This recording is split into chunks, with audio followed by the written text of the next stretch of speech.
You're listening to Simple Roots Radio, and today we're talking about healing.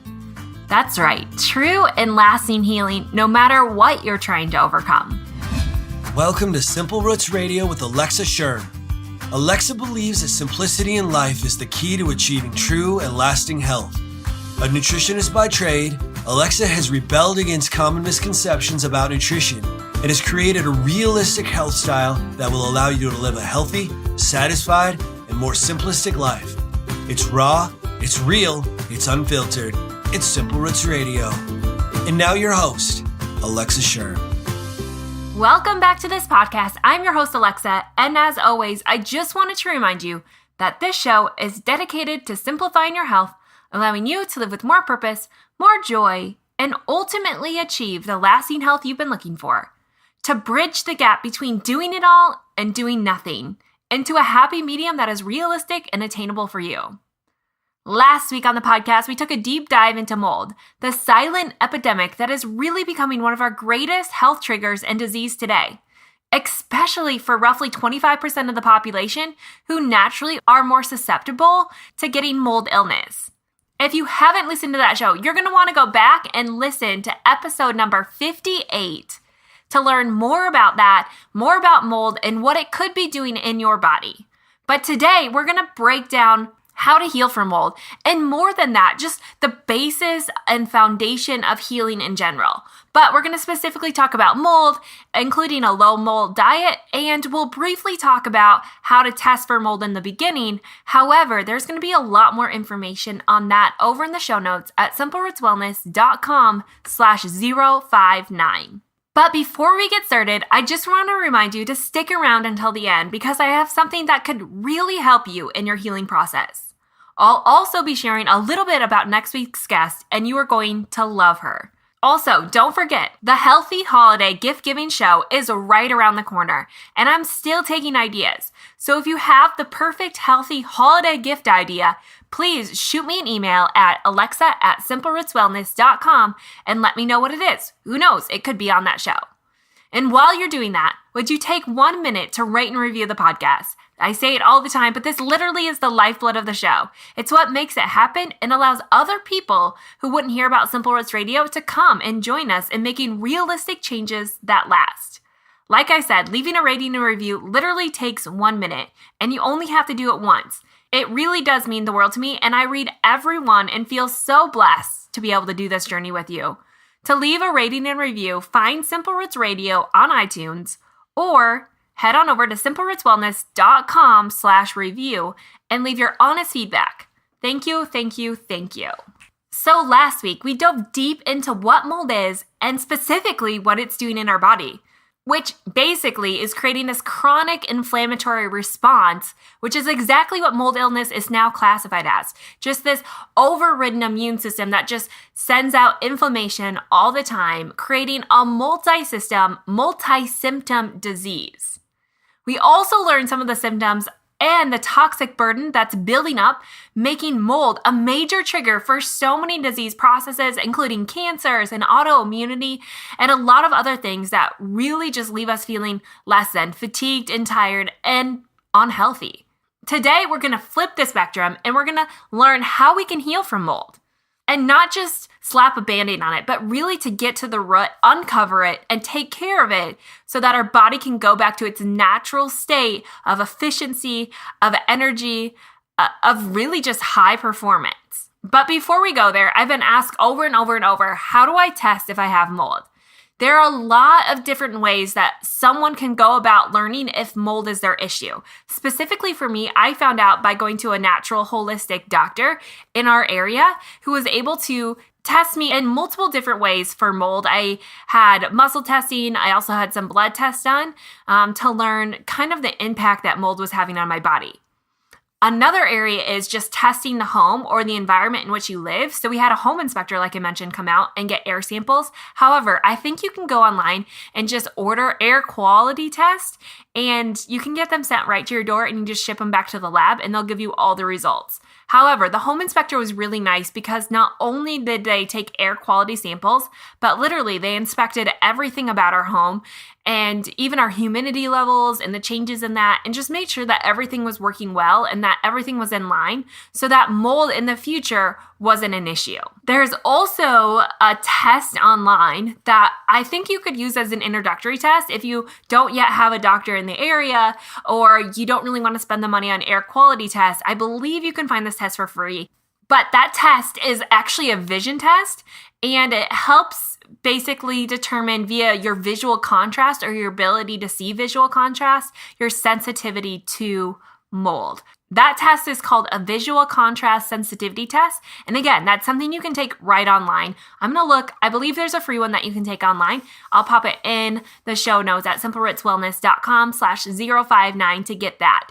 But those are just some quick tips in there. I'm also going to be leaving a lot more information in the show notes about how you can test. So basically in my story, what we did is I obviously got tested personally at my doctor's office numerous times, right? But you could also smell it. Like you could smell the mold, which if you're a sensitive person, you're going to smell that more readily than other people. So if you think you have a funny smell or your house has a funny smell, you potentially have a mold issue. Then we had the home inspector come out, and the home inspector took the air quality samples. But remember, those came back within normal limits. So we were still stumped. So why was I testing positive for mold even though our house came back in normal limits? The problem is that the normal limits can still cause someone who is sensitive like myself to react. So from there, how did we get rid of it? Well, that's the thing, right? Like you can't fully heal from mold illness until the problem is gone. So knowing you have mold, finding where it is and getting rid of it is the key, the root, the foundation for healing in this case, and in most cases, right? It really gets back to getting into the rut. Now, that was really, really difficult for us because there wasn't a visual sign of mold anywhere in our house. Now, I talk a lot about our washing machine making a second. You can go back and look at last week's blog post where I talk more about that. That really was the culprit, or that was the starting point for mold growth. However, we didn't even have visual mold in our washing machine, but it was inside the drum or the barrel or whatever you call that. And it was just spreading mold. Remember, mold is a living organism. So it's not just dust particles or particles of something that can easily be gotten rid of. It's a living, active thing. And only so many agents will kill it. In fact, mold is really, really difficult to kill because it just goes into remission. So it just basically goes into hibernation, and it will stay in hibernation until that particle or that substance that you're trying to kill it with, say bleach, goes away. And then some of those mold spores can reemerge once the chlorine is gone and come in and wreak havoc again because it's going to grow and, remember, release those spores into the air, and those spores are going to then stick to whatever it can, and mold feeds on about anything. It just needs damp, warmer conditions in order to really thrive. So for us, we ended up having house cleaners to come in and try and really just do a deep clean of our house. The problem was they weren't willing to take that on because they couldn't see any physical mold, and because they guarantee results, they couldn't guarantee that they were going to give us results that we needed because they had no idea where it was coming from or where it was, and our air quality test came back within the normal limits. So no one would come in and clean our house. However, I did have one company come in and they sprayed our entire house with this new substance that's totally organic and natural. I can't release a name yet. It's coming. But we really found that helped, especially because once we learned it was our washing machine, obviously we got rid of that. We got a new washing machine. Really, since then, we've done really well. However, we're still going to test again to make sure that we really got rid of the problem.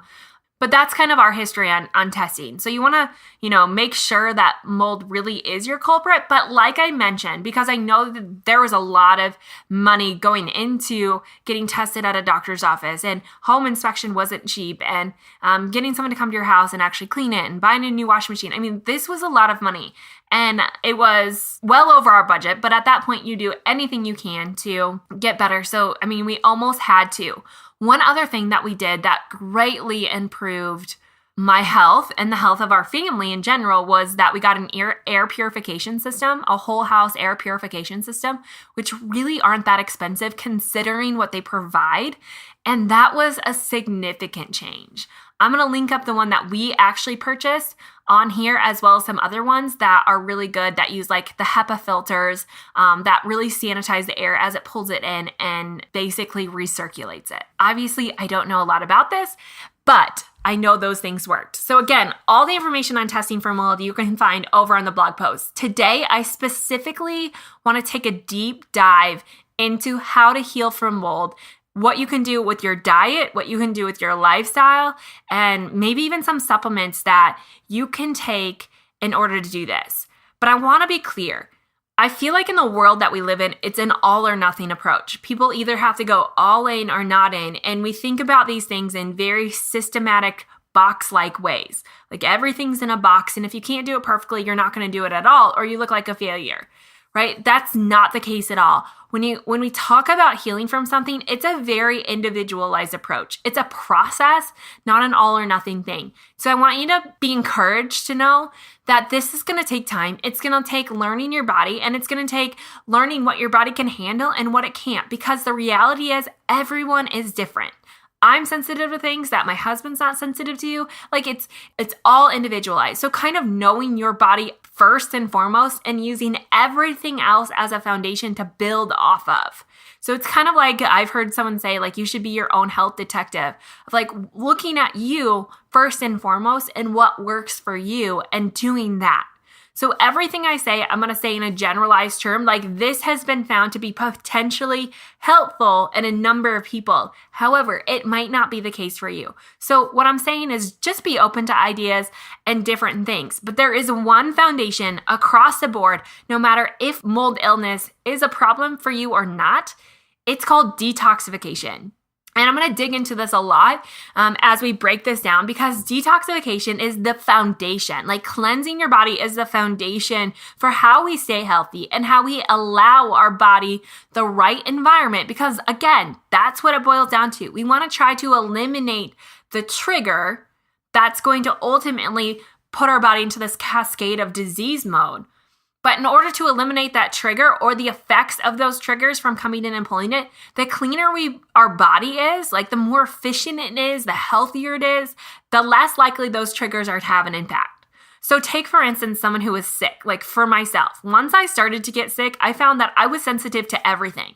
I used to be able to work out all the time. I used to be able to handle quite a bit of stress, not sleeping as much, all of these things, right? Even though these were little stressors that added up over time to a big stress, but I was able to handle them. Now, as I heal, I recognize that because my body was sick, I'm naturally more sensitive to stress. So not getting enough sleep really, really affects me. Running a straight 3 miles, like things that were easy 2 years ago have become really stressful for my body. So now I just know I have to walk. So I'm more sensitive to a lot more things. However, I've found that as I've continued healing, as I've been more aware of my body, as I've been positive through the situation, the more I can handle, the less sensitive I become. So I want you to know that, like, if you're sick, you're going to naturally be more sensitive and way more strict with what you do. As you heal, it will get less and less, and you'll be able to withstand a lot more. So that's the good news on all of this. But detoxification is the process of cleansing your body. Your body does this naturally. It's not something that we need to do. We think of detox diets often as like the cayenne pepper, maple syrup, fast that people do, or you can buy detoxes full of all these supplements and all these crazy things to really cleanse your body, or you can think of it as a bowel cleanse. Like we think about all these things in cleanses, and there are some really wrong ways to do cleanses, and there are some really right ways to do cleanses. And I think you have to be careful. But really, when we look at detoxification, again, our body's naturally detoxifying.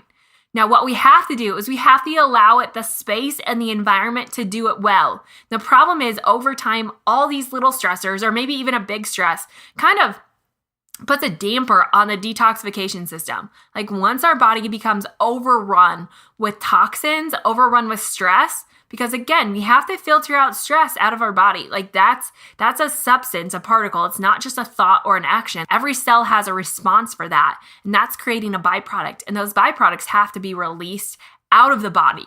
So detoxification comes in to get rid of foreign substances like bacteria and viruses and parasites and other things, but it also comes in to get rid of byproducts, both natural and induced, and it also comes into play to get rid of all the toxins that we have in our body or that maybe we ingest or we put on our skin or we just inhale living in the environment that we live in. So detoxification is really a process of the liver packaging these things up, releasing them mostly into the lymphatic system and into the bloodstream to be gotten rid of via our kidneys or sweating or our bowel movements or whatever. So your body packages them up and gets rid of them. The problem, again, is when we get so overridden with bacteria and viruses and toxins and stress, like the load on our body becomes more than our liver can filter and handle. So things start to back up. They start to get sluggish, and it just starts building and building and building in our body. And those triggers come in, and your body just starts to become more sensitive. Like any little thing can then set your body off and cause this cascade of damage happening in our body. So we just have to be careful or aware that we need to start learning more about detoxification or at least applying principles to help provide that environment for our body to thrive. And we've talked about these like little things like intermittent fasting, right? Allowing time every single day where your body does not have to break down and digest food. That is a job for your body. And when that's occurring, really all these other functions of our body cease. So we want to have a time to eat and a time to rest. Other things are watching what kind of things you put on your body. We've talked about in the skincare episodes, how our mindset is. We really are just scratching the surface on this, but we're going to dig a lot more into the mindset, especially next week. We're going to talk about that with the expert that's coming on. It's really, really fascinating. The power of the mind, both in a negative way and a positive way when it comes to healing. I really want to get into that more. But also what we eat and how we live our life. And that's what we're going to talk about today. But cleansing, detoxing, this is something that we should really focus on a period every single year. So I know I have the Simple Cleanse, which is a natural, real foods detoxification system. It basically breaks down your life. And I don't mean this to be an ad, but I'm just saying, like, if you want to reach healing, if you want to prevent what could be, right? The Simple Cleanse is one of the best things I believe that you could do for your body. I created it once I got sick to help my body heal. I've used it numerous occasions, and literally it provides so much life to your body. And it really essentially is just showcasing the things that you should probably eliminate or take out of your diet for the time being, those things that are really backing up your body. And more importantly, it's showing you, okay, now you got to add all these things in, because really, what kind of diet is deprive, starve, and rely on willpower, right? Like that's creating a lot of harm in general.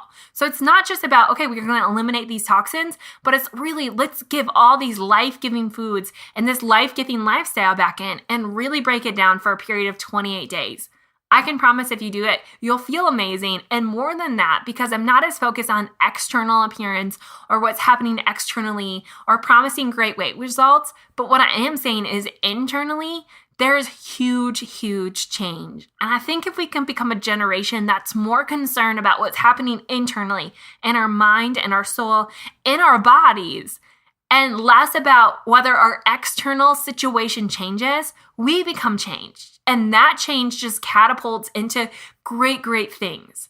So right now we're just so stuck in the mindset of our external situation has to change. But that's not always the case. And sometimes that takes years. So rather, I want to switch your mindset to be more internally focused. How can I feel better on the inside? Because it really starts inside to the outside. Like it never goes the other way. And we see it go the other way, right? Like you see your friend lose 20 pounds really, really quickly on some crazy diet. And they feel really good. But the problem is, because they changed their outsides first, it rarely, if ever, will last. That's the problem with diets, is they focus on the external appearance, on the external situation, and they forget that the inside runs the show. So eventually they're going to collide, they're going to crash, and things are going to spiral out of control and really, really quickly at that. That's why, 98% of all diets fail. Some say 100% of all diets eventually fail. And it's because once the outside, the external appearance collides with the internal functioning of the body, things don't go well. So if you want lasting health, if you want to feel good, we're not so much talking about the external situation.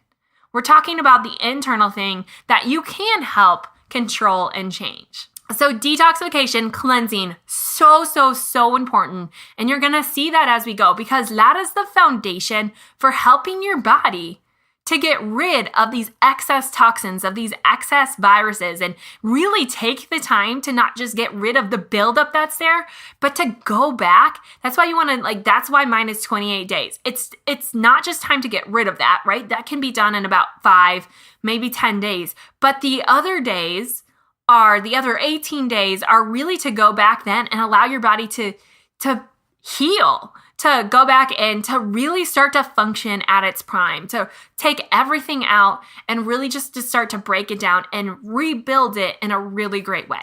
So if you want to learn more about the Simple Cleanse, it's over in the show notes. You can also go to simplerootswellness.com/the-simple-cleanse and get that. And I have a free detox guide that I'm giving you over in the show notes, and if you subscribe to my email list. Again, I don't mean that to be an ad, but I'm really, really passionate about the Simple Cleanse. And I think people think about it as just a means of weight loss, or it's too difficult, right? I meet you right where you are. There's 3 different levels, and that's what this is about. So even when I talk about these changes just here that you can make, you have to start and meet yourself right where you are and start just making slow, steady changes that will snowball in time to, make huge strides in your life. So specifically talking about mold. So we're going to really talk about specific foods in this, and even more specific supplements that are directly related to helping your body detoxify, and specifically mold. But there is something called the low mold diet. And there's some controversy in the low mold diet, but when we think about even candida, which is a fungus, which is also a type of mold, right? So we have mold coming from, for me, I was exposed to it in the house, but yet my younger daughter had developed candida at birth from a C-section. And so they're both different species, but they're really doing the same thing. So whether you have candida-based thing going on or just a mold from the environment, they really are treated similarly. And again, that's usually classified as a low mold diet. I'm going to pull a little bit different, because generally when we see a candida diet, what we know is you want to take the fuel source away from the mold. And what does mold like most? What do we like most? Sugar, right? We like sugar. So the overall basis is to eliminate as much sugar as you can. It's to starve the mold. And candida diets have become really popular about eliminating sugar. See, the problem with mold is that the mold starts eating all these carbohydrates, which then makes you crave more carbohydrates. So you get in this vicious cycle of just carbohydrate consumption, which also leads to excess weight gain, right? But here's the deal. I believe that we should eliminate a lot of sugar from our diet. I'm not sold on the fact that we should eliminate fruits from our diet, which is often seen in low mold diets, is to avoid all fruits, especially high sugar fruits. I agree with the processed sugar. I totally 100% agree. Where I've done some research is that there are some really beneficial fruits that are really, really, really great at helping the body to detoxify. I know that science has a really hard time, especially with the keto movement, on just the hang up that it's just sugar. We break things down into their macronutrients. And instead of looking at fruit as a whole and thinking, okay, there's a lot more than sugar in there. There's a lot of fiber. There's a lot of nutrients. And all of that put together reacts differently than just having a processed food, right? It's much, much different. And so I say that when I go through this list, you're going to notice that I think fruit can be healthy. Obviously not overriding fruits on top of vegetables, right? We need to have the appropriate amount of vegetables in a very vegetable-based diets. But I still believe that even in these low sugar diets, that fruit really should be a critical component. In fact, you can look up some of the studies, but finding that even apples are extremely healing. And surprisingly, in kids, bananas provide so much nutrition just in that. So I'm going to start breaking this down, but that's my little 2 cents on that. So again, the best way to end mold growth in your body and to really heal from mold and fungus, so even candida, is to cut off the food supply. That means you aim to cut off every food that fuels fungal growth, which really again boils down to sugars, grains, and grain-based foods, basically simple carbohydrates. Some people would like to throw milk into that category, but I think it's because milk is just a highly sensitive food. So once you become sensitive to your environment and sensitive to these things, you're naturally going to become sensitive to milk. So really it just boils down to these simple carbohydrates, which we know really excess amounts of simple carbohydrate, especially from grain-based foods and processed foods, is also suppressing your immune system, which is not something that we want when it's already kind of running on in a chaotic fashion. So again, when we look at mold, the problem is it triggers chronic inflammation. And what we know when we talk about what foods to eliminate, we know that there are some foods that are known to cause inflammation in the body. So when mold's already causing inflammation, the last thing that we want to do is add inflammatory causing foods. Again, in a healthy body, this doesn't tend to be the case, right? Our body can handle it. It doesn't become as sensitive. But someone who has something going on, even if you have a cold, right? Those are times when you need to be overly sensitive to what you consume and the lifestyle that you live. So we want to try to avoid the highly inflammatory causing foods, or those that are allergy speaking, but really biologically speaking is just the sensitivity. Those top 10 foods, especially when we look at mold, tend to be things like alcohol. I know beer and wine are both really high inflammatory causing foods. Wheat, across the board, wheat has got to be one of the highest. Peanuts, there's an interesting study that was done in 1993 that reported identifying 24 different types of fungus just on the outside of the peanut in their sample. And these peanuts had already been sterilized. There's just enormous fungal growth on peanuts. So things like peanut butter and other things, that's not the same for nuts and seeds, but specifically peanuts. Other things are cottonseed oils, which we see a lot in processed foods, corn.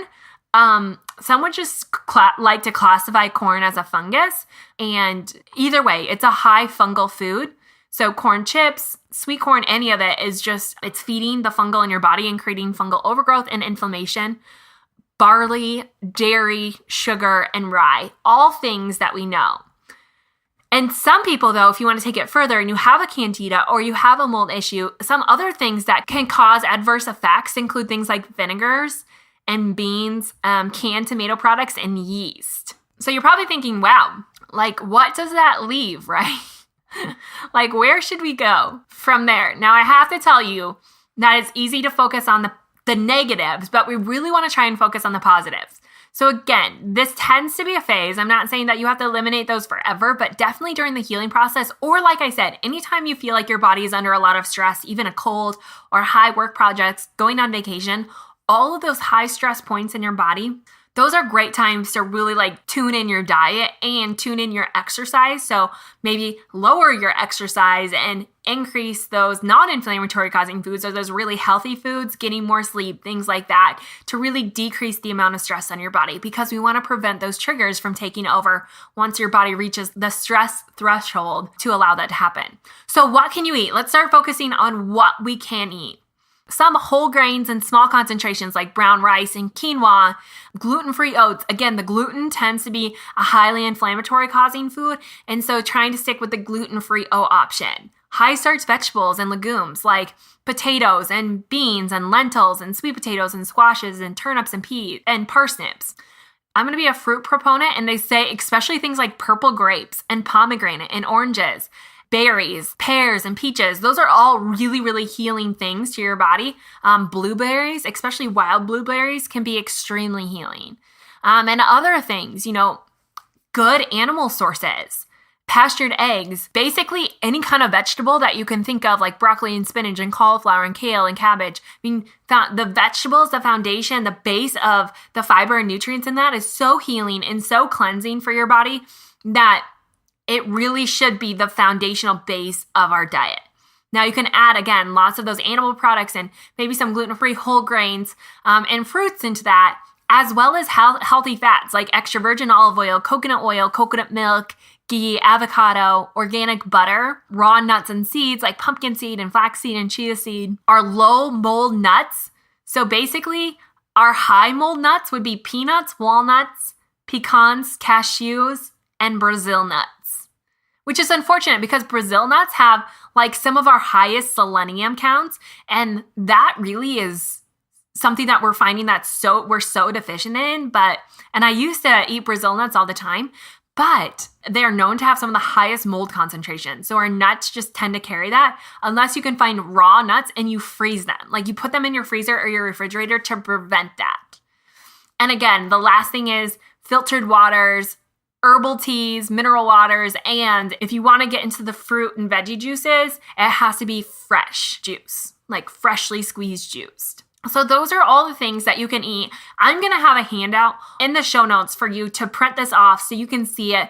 Things to stay away from, things to eat. If you're like overwhelmed, I don't get it, I don't understand, what am I going to eat? Again, in the Simple Cleanse program, I have over 100 recipes that eliminate all the high mold foods and show you how this can just be a natural lifestyle for you.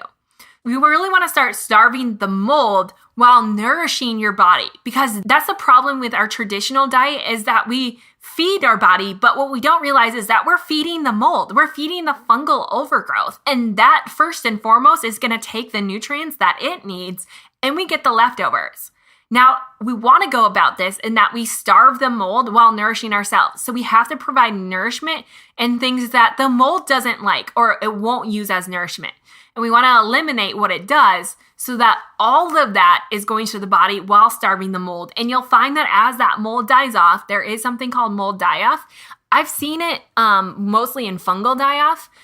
With my daughter and Candida, she had a really few rough days when we started the process, but most often you'll only see that with supplementation use that really goes in to kill that off. Can cause complications. You want to kill mold off just like you would chelate heavy metals really, really slowly. But in the food aspect, rarely is food going to cause a die-off reaction. And it's just, again, a great means of really flooding your body with nourishment and killing the mold at the same time. So those are some of the foods that we can do. Other things that we need to do, again, every cell in our body has a receptor for emotion. And what we're really learning about emotion is that it has a really positive or a really negative impact on the health of our body, on the state and the functioning of our body. I mean, sometimes you hear, like this morning I was listening to the radio and they were talking about a man who was riding his bike, got hit by a truck and became paralyzed. The doctor said he would never walk again, but surprisingly, he was determined that he was going to walk again.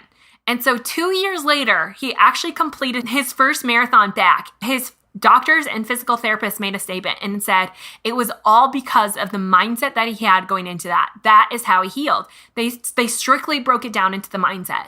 And I think that we don't give our mind enough power and enough credit.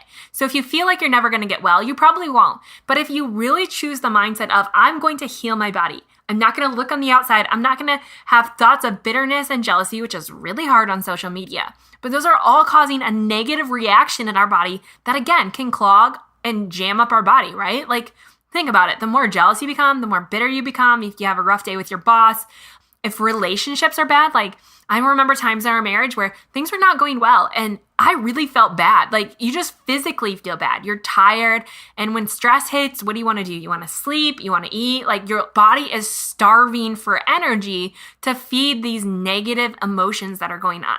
However, on the other hand, some of the most energizing things are things like gratitude. In fact, next week we're going to learn from the lady coming on that gratitude is probably one of our highest healing emotions that we can have. Gratitude, peace, happiness, all of those things really create a change in our body that help it to heal. I know this is crazy and it sounds foreign, and I really would like to get in the nitty-gritty science of it, but what you really need to know is every cell has a receptor for emotion, and that's doing something positive or something negative. Our thoughts matter, and they add up.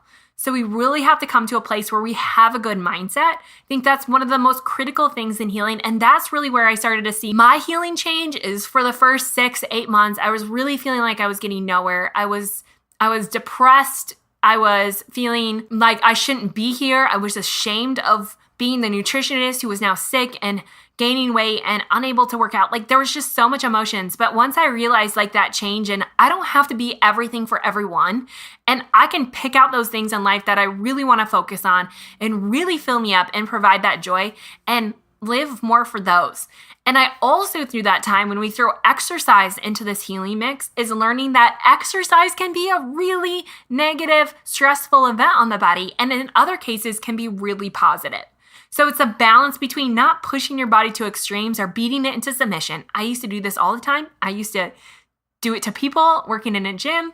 I'm not proud of it, but that's what happened. And instead come to a place of just exercising and finding a way that you actually enjoy it. Doing it for good with the right mindset as opposed to doing it because you feel like you have to. Two totally different things. And again, in stressful situations, knowing when to back off intense exercise and maybe just go for a walk.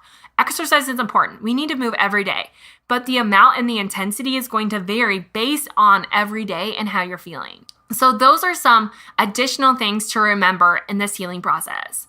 And the last thing that I want to talk about are some supplements. And I talk about supplements really lightly on here. One, because I think everyone's needs are going to be different and very individualized. But I'm going to give you some general ideas of supplements that you could either research or bring up with your holistic practitioner, look into, and I'm going to give you the brands that I love over in the show notes. But one that fights mold more than about anything is zinc. And again, I found that I was extremely deficient in zinc. My body needs a lot of zinc, and it's one of the most healing things for our immune system. Even giving, I'll link it up, but like a few drops of zinc to your kids, the flu season can be really beneficial. It's a foundational mineral that actually fights mold, and not only mold, but it fights any pathogen in us. So it's a mineral that's kind of goes head to head with those and breaks them down and gets rid of them. Another supplement is B12. This is definitely an energizing supplement. You have to get the right kind, like a methylated B12 supplement. But again, can be extremely healing in the lymphatic system and the immune system. And then we get into just some things that help your body detox, like spirulina, which tends to grab hold of mold in the body and pull it out of the body. Spirulina tends to be one of the most easily metabolized multivitamin and takes care of a lot of deficiencies on its own. Again, it's a natural thing. I specifically like the Hawaiian spirulina, but naturally it just helps the body rid itself of toxins while providing a lot of nourishment in the end. Going along those same lines, you've probably heard of activated charcoal. I like Takasumi. I did a podcast, I believe, on black water. Black magic water is what we call it. But the Takasumi and the activated charcoal is going to stay more in your digestive tract, which your digestive system is the first line of defense. So it's extremely important to take care of that. But that's where it's going to stay and really just help flush those toxins out of your digestive tract so they can't enter the bloodstream, or they're not as likely to enter the bloodstream. On the same lines, having a probiotic, again, they're finding more and more that the base of your digestive tract, or specifically your small intestine, where food and particles and other things enter your bloodstream, that the health of that is going to be critical in overall healing. A good probiotic is going to be important as well. And in all of this, I really like magnesium. One, because I think magnesium is going to be coming to be known as one of the most important and critical substances in the body. It's depleted directly with sugar. So the more sugar we eat, the more we deplete magnesium. We rarely find it in our food system anymore. And it also is just a good relaxant of the body. We need a lot of magnesium, and especially will help keep your bowels moving. And the last thing that we want when you're trying to heal your body is to be constipated. So magnesium, like magnesium citrate and magnesium glycinate, are really, really beneficial in helping the body to heal, but also keep things relaxed and moving. And of course, vitamin D3 is always going to be great. And we hear a lot about that. I don't think we need to take excessive amounts of vitamin D3. I think that's unneeded and unnecessary. But definitely having that, as vitamin D is linked to a lot of, or low vitamin D is linked to a lot of disease processes. When we get into essential oils, I am no essential oil expert. I just want that to be known. However, I do use them. Again, I use them only externally or topically, definitely never ingesting them. But essential oils can work great against mold, especially if you're diffusing them into the air. Remember, mold reproduces via sending those spores out into the air. So the essential oils can come into contact with the air spores and really kill them, is what my understanding of it is. And so some good oils that would be good to diffuse are rosemary, especially for black mold, thyme, and sage. I believe I'm forgetting one, but I can't think of the name right now. Either way, rosemary, thyme, and sage. If I think of it, I'll add it to the show notes, but those can be great to just, if you can't take care of the mold issue in your house right away, those can be good to just naturally disperse or diffuse into the air. There's also something called an ozonator. I've heard mixed reviews about an ozonator. However, I know it kills mold rapidly. Basically, it's a machine that you put in a room where you feel like mold is. You shut all the doors, you shut all the windows, and you have to take all of your plants and animals and yourself out of the house while it's running. In 20 minutes afterwards, I think it just eliminates the oxygen or the fuel source for all of that, and it depletes it, and then you have to have time for that to replace itself. However, I've heard people who have great response from that. I'll add an ozonator to the show notes as well. Some other things like nettle leaf, which is the nettle leaf tea, super healing and fighting viruses and bacteria and mold spores and other toxins, and really just providing health for you. Something great to have during the winter months, especially when sickness is more prevalent. Omegas, like your healthy omega-3s, you can eat these or you can supplement with them. Infrared saunas. This has been really, really beneficial in my healing. When I've been healing and trying to really help my body to detoxify more naturally, I use the vibration plate, which we talked about, and infrared saunas. And then when I'm in the clinic, sometimes I'll get acupuncture. But the infrared sauna and the vibration plate, hand in hand, huge, huge, huge results. Both an investment. But if you had both of these, honestly, my parents have a sauna, so I get to use their sauna. But I would love to have one of my own because there are so many benefits of a sauna. And it's actually one of the things that I'm adding to my healthy holiday guide because I think that there's so many good benefits that could help you for years and years and years. Because what a sauna does is it really helps, again, enhance the natural detoxification. It helps pull that out through sweating and other things, especially when we get into infrared saunas. So healing. So I use the vibration plate and then I get in the sauna. So the vibration plate helps my lymphatics to move. So it starts the movement. And then inside the sauna, it really helps to pull it out of the system.